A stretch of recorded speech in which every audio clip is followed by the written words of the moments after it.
प्रिय साथियों नमस्कार। हम आप लोगों को पढ़ा रहे थे क्रियाता जो नियम और रूप भी पढ़ा रहे थे ब्रू धातु का। लेकिन मेरे प्यारे साथियों, एक टॉपिक है प्रत्यय का। कुछ ऐसे प्रत्यय हैं जिसके विषय में काफ़ी गहराई से अध्ययन किया गया है, काफ़ी समय भी लगा है और समझाने में और समझने में समय लगेगा। तो घबराने वाली बात नहीं है। वो प्रत्यय है, डेत है, यत है, क्यप है, लेप है। इन सबों के विषय में हमें अच्छे से समझना है।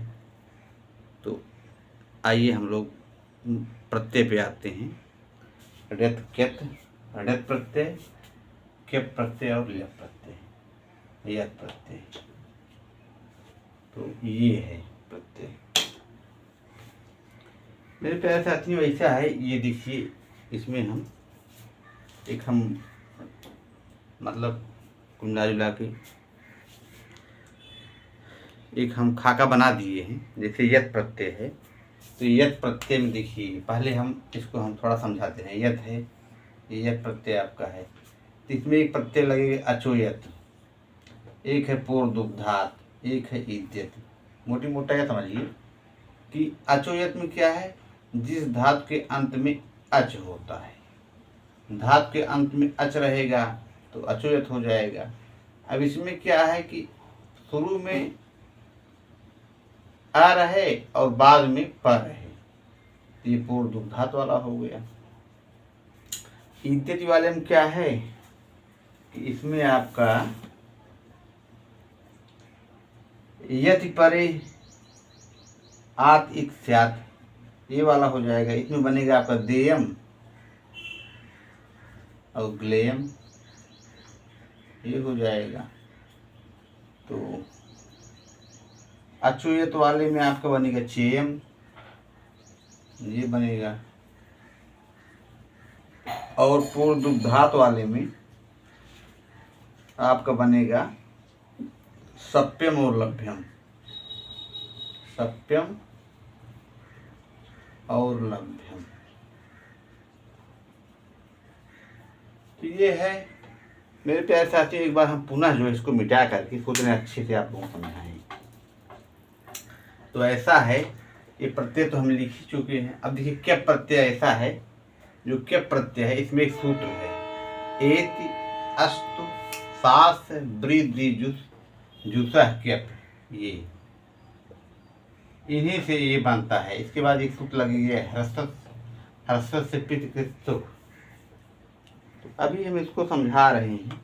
कुल मिला मोटा ये है कि क्यप प्रत्यय में ये लगेगा। अब इसमें कहाँ आज वृद्धि होगा, कहाँ गुणादेश होगा, कौन सूत्र लगेगा, ये सब चीज़ें अभी हम समझा रहे हैं आपको। तो ये चीज़ हो गया। और मेरे प्यारे साथियों, ऐसा है कि हम मनुस्मृति पढ़ रहे थे और नेट का भी डेट आ गया है, यूजीसी नेट का। तो हम कल गहराई से पढ़े एक चीज़ कि जो बरुआ संस्कार होता है, जिसको कहते हैं उपनयन संस्कार, जनेऊ वाला, तो वो द्विजाति नाम, माने जो द्विज लोग हैं, ब्राह्मण, क्षत्रिय और वैश्य, उसमें 3 कंडीशन बताया है। पहला कंडीशन क्या है कि जो होना चाहिए वो है 8 वर्ष, 11 वर्ष और 12 वर्ष। ये चीज़ कहन अगर इसमें आप न करा पाए 8, 11, 12 में, ब्राह्मण, क्षत्रिय, वैश्य, ब्राह्मण का 8 वर्ष, 8वें वर्ष, क्षत्रिय के 11वें वर्ष और वैश्य का 12वें वर्ष, और शूद्र का होता ही नहीं।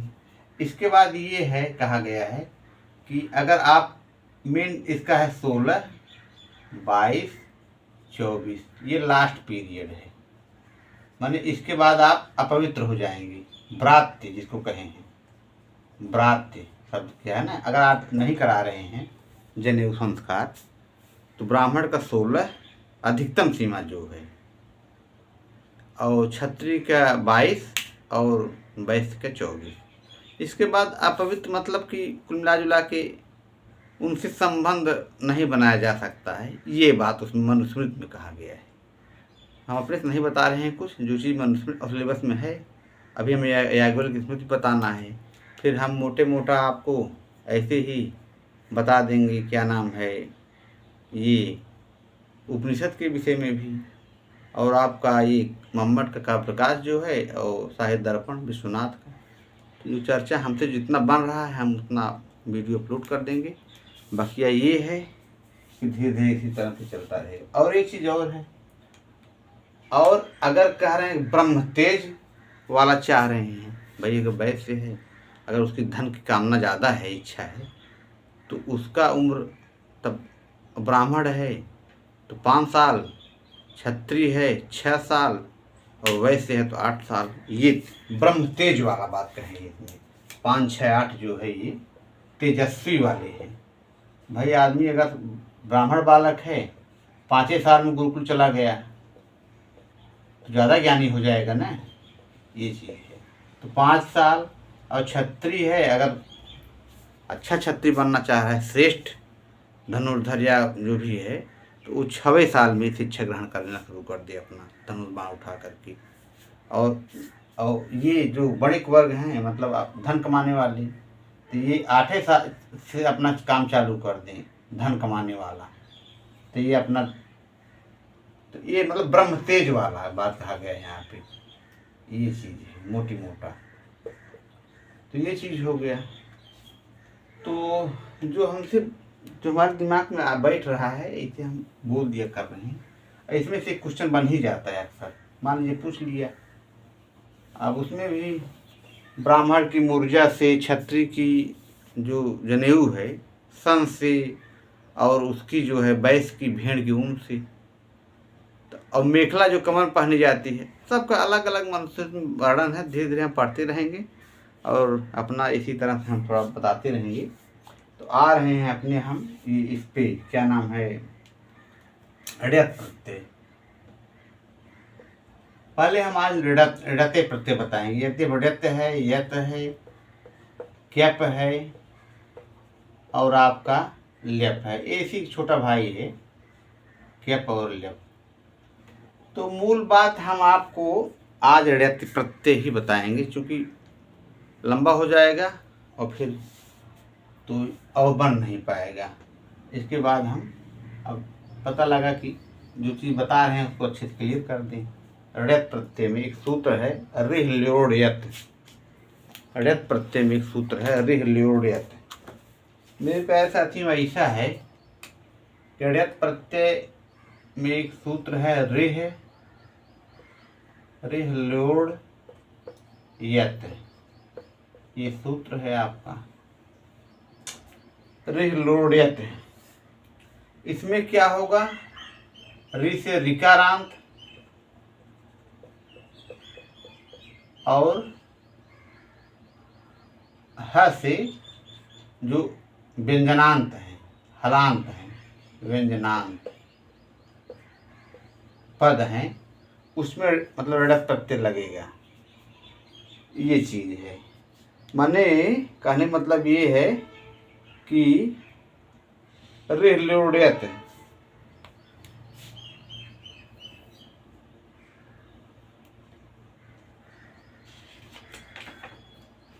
ऋकारांत और हल व्यंजनांत धातुओं के साथ, जो ऋकारांत धातु है ये धातु और व्यंजनांत धातु है, उनके साथ जो है ऋडत प्रत्यय आपका लगता है। मेरे प्यारे साथियों, ऋडत प्रत्यय जो है इसका यह शेष बचता है। हैं, इसमें ऋडत में एक जो त है इसका हलंत्यम से, और इसका चुटु से। ऋडत में त का हलंत्यम से, इसका औड़ा का जो है चुटु से। ये चीज़ है। यहाँ पे ये हो गया। और जो क्यप प्रत्यय यहाँ आप आगे आएगा, क्यप में जो है यहाँ हलंत्यम तो रहेगा लेकिन यहाँ लसक तद्धित हो जाएगा क का। तो ये चीज़ है। तो क्यप में प का तो हलंत्यम से होगा, ता का जो का क्यप वाले में का है उसका जो है लसक तद्धित हो जाएगा। यहाँ चुटु से होगा, चुटु से लोप हो जाएगा। इसके बाद आपका शेष बची गई है, शेष बची गई है। तो अब यहाँ पे एक सूत्र आएगा अत उपधायाः और एक सूत्र है अचोणिति। मेरे प्यारे साथी, दो सूत्र लगेगा। तो भाई इसमें वृद्धि वाली बात की गई है। इसमें जो है एक कंडीशन लगाए ऋत प्रत्यय में, इसमें वृद्धि होती है और गुणादेश होता है। ठीक है। तो और जो प्रत्यय हैं जैसे आपका क्यप है, यत है और ल्यप है। क्यप में, ल्यप में और यत में ये चीजें नहीं हैं। मतलब न तो गुणादेश होगा, एक चीज, न तो वृद्धि होगी न गुणादेश होगा।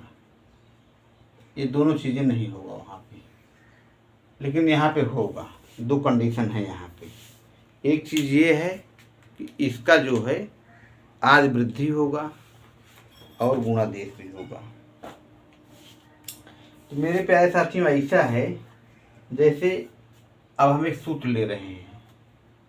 जैसे मान लीजिए वच धातु है, हैं, वच है प्लस ऋत है, इसका क्या बनेगा?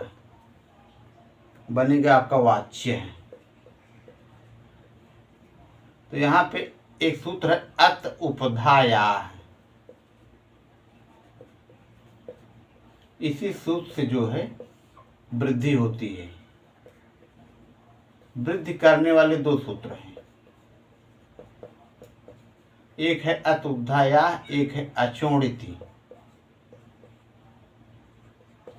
अचोणिति जो है जिसमें अच हो, या हो और ड़ हो। जैसे आपका क्री प्लस ऋत, यहाँ इस लिख दे रहे हैं क्री प्लस ऋत, यहाँ पे आपका ड़ है तो यहाँ पे अचोणित से आपका हो जाएगा री को आर हो जाएगा। ये वाला सूत्र लग जाएगा अचोणित, ये वाला सूत्र लग जाएगा अचोणित वाला यहाँ पे। तो ये री को क्या कर देगा? री को आर कर देगा। जब आर करेगा तो क्री के आर होकर के कार्यम बन जाएगा। कार्यम हो गया, हार्यम हो गया, स्वार्यम हो गया, तार्य हो गया, इस तरह से। और ये जो है आपका अत उपधायाः से इसको उपधा करेगा, वृद्धि करेगा। तो यहाँ बनेगा आपका वच को वाच्य हो जाएगा, वद का वाद्य बनेगा और चल का बने जाएगा चाल्य है। ये चीज है। तो ये आपका हो गया दो। अत उपधायाः से भी वृद्धि होगी और अचोड़ित से भी वृद्धि होगी। लेकिन ये है अचोड़ित वाले में होना चाहिए लास्ट में क्या, ये वाला होना चाहिए ड़, अच या ड़, इस होना चाहिए। तो वो री को कहता है वृद्धि। यहाँ है ना रिहलोड्यत, एक सूत्र है। तो रिहलोड्यत में इसमें ये है कि अडत प्रत्यय में है, रिहलोड्यत में इसमें आपका रीकारांत हो। अगर रीकारांत रहेगा तो अचोड़ित वाला लग जाएगा, और व्यंजनांत रहेगा तो अत उपधायाः वाला लग जाएगा। इसमें ये है कि द्वि वर्ण पहले वाला, जैसे नहीं होता अलो अंत्यस्पुर उपधा, तो वही है। एक अचो अंत्याष्टि पढ़े हैं तो टी संज्ञा और उपधा संज्ञा, तो यहाँ वही उपधा वाला है, एक वर्ण पहले वाला। तो उसी में जो है उपधा संज्ञा करता है ये। तो ये हो गया।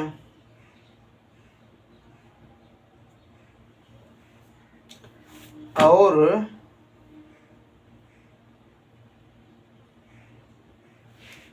अब इन सबों में नहीं होगा क्या पेयत लेफ्ट में, न आज वृद्धि होगी और न ही आपका यही बनेगा। अब आपका आ गया गुणादेश वाला टॉपिक। तो इसमें वृद्धि बताए, वृद्धि होगी और गुणादेश भी होगा इस वाले में, ऋत वाले प्रत्यय में। इसमें वृद्धि भी होगी और गुणादेश भी होगा। तो अब वृद्धि तो हम बता चुके हैं, लेकिन अब जब ये गुणादेश होगा तब जो है आपका वही गुण संधि जो बनता है वही होगा। तो गुणादेश वाला जब होगा तब थोड़ा इसको हम मिटा दे रहे हैं। तो गुणादेश होगा जब, तो छिद है मान लीजिए तो बन जाएगा छेद्य है, और बुध का बोध्य हो जाएगा, भिद का भेद्य हो जाएगा। इस तरह से उबधा को गुणादेश होगा।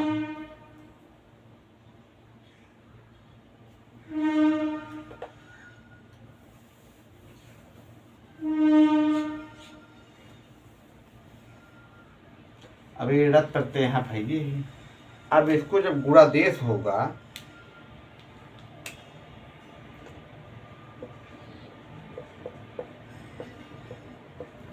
गुणादेश जब होगा तो मान लीजिए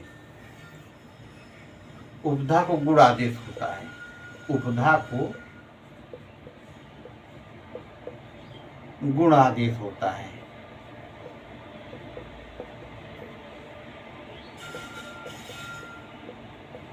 इसमें बनेगा आपका छेद्य है। जैसे छिद धातु है तो कुप है, मान लीजिए जैसे कुपे है, कुप है, इसमें आप ऋत करेंगे, इसका आपका गुणादेश होकर के बन जाएगा कोप्य है। छिद है प्लस ऋत करेंगे तब इसका जब गुणादेश होगा तो ये बन जाएगा छेद्य है, छेद्य है। इस तरह से बनेगा। भीर धातु है तो इसको जब गुणादेश करेंगे तो ये बनेगा आपका भेद्य है। मिला जुला के अगर इसको दे दिया भेद्य, छेद्य, कोप्य, इसमें क्या हुआ है, आज वृद्धि हुआ है, गुणादेश हुआ है, तो आप गुणादेश मार दीजिएगा। ये चीज है, बस इतना ही बात है और बाकी ये आपका क्लियर हो गया। तो इस तरह से आपका ये ऋत प्रत्यय क्लियर हुआ मेरे प्यारे साथियों। धीरे धीरे ऐसे ही आगे हम बढ़ते रहेंगे। तब तक के लिए नमः संस्कृताय।